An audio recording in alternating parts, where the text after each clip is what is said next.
Mga kaudex, muna ang karambula sa impasugong na ang ilang pagsaulog sa 148 anlaw ta impasugong o ika 30 nga impasugong rodeo.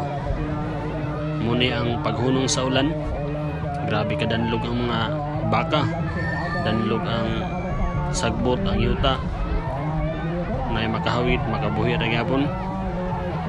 Okay, idlas king baka gisungag, gi-overtake, lumbag ukod, perting luaga ba? Pa'y nakahawid, gigukod pa, gigukod, nagtagbo-tagbo na sila.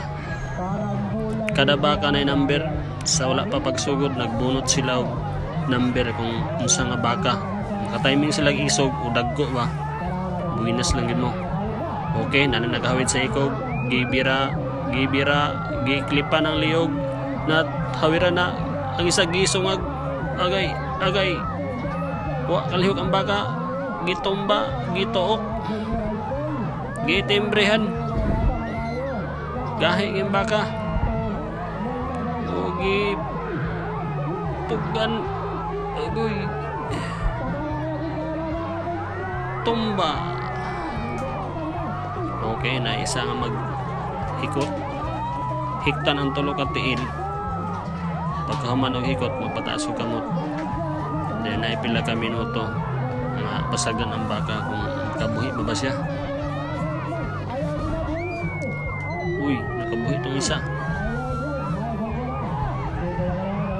Muna ang kalingawan guys, ang 148 anlaw ta ang pasugong ang rodeo, ang 30 ka higayon sa pagsaulog sa rodeo.